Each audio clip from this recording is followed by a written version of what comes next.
Hey, it's Mike with Riding in the Ozarks, and we are at Renegade Harley Davidson this morning.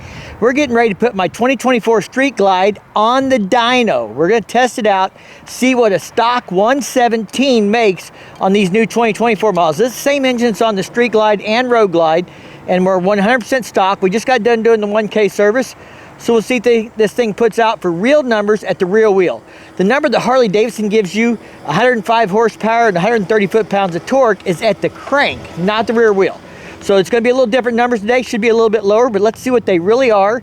And as we do upgrades on this thing, we're going to do new dyno tunes and show you where you're getting your juice and where you're getting squeezed. I bought slip-ons today, so after we get those on, we'll probably come back, do another dyno run, then we'll put an air cleaner on and do a tune and do a run then too, and show you just how that changes as you progress through these upgrades. If that sounds like something you want to see, make sure you subscribe to the channel. Now let's go get this bike on the dyno.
Shut it down at 500 RPM. So we had 110 on torque, it looks like, on...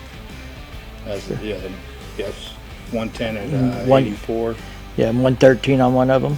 And 113 at 87. And 87. So 113 at 87 is our best run. Right on. Thank you, guys. No worries. Hey guys, we're back in the shop. I was editing that video up, and I know some of the angles weren't great. I didn't have a good angle on the dyno read itself. I started out with a better angle, but the guy pulled the screen in to see it better, and I didn't have a very good angle on it. It's first time shooting there at the dyno room at Renegade. I'm gonna try and do a better job next time. We will be back. I'm putting Tab Performance exhaust on my bike.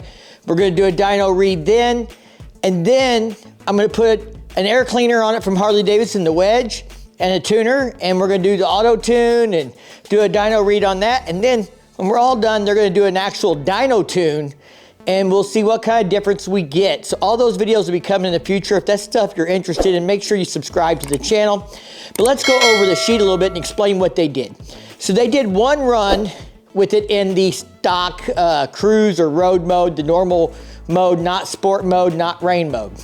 And those readings, I'll throw this up on the screen here for you, were about 102.71 on the torque and 76 on the horsepower. Now they put it in sport mode, and we got 110 on the torque on one run with 84 horsepower. And then on the next run, he got 113 on the torque and 87.86, essentially 88 horsepower at the rear wheel. So you can see the graph here. The blue line obviously is the run that's in the kind of standard mode. The red and the green are the better runs. Those were in sport mode. You can see where everything kind of peaks and drops off.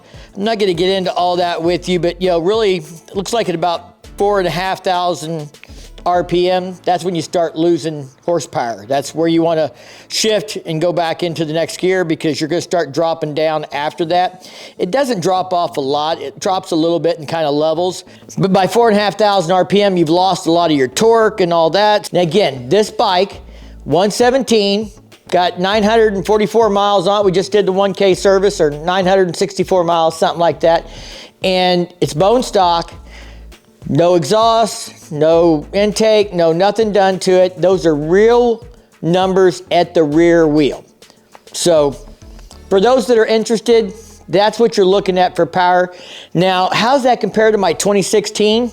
Now, I think my 2016 dynoed at around 92 horsepower and 113 foot-pounds of torque roughly, and that is with the 103 with a stage 1 kit on it. And stage 1 kits are not all the same. I mean, some people will say they are, but that is racing exhaust with no cat, the slip-ons for the racing header that are designed to work and flow with that system from Rush Racing Performance Products, or whatever it is, Rush Racing Exhaust.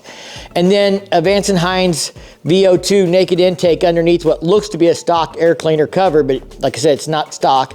And that's done with the Techno Research Dyno Tune. But that was done by a guy back in 2017 on that 103. And he is an excellent tuner. He got really good numbers out of it. So when you kind of look at that, according to the dyno sheet, my 103 with the stage 1 is putting out more horsepower than the stock 117, and about the same amount of torque as my best run as this 117.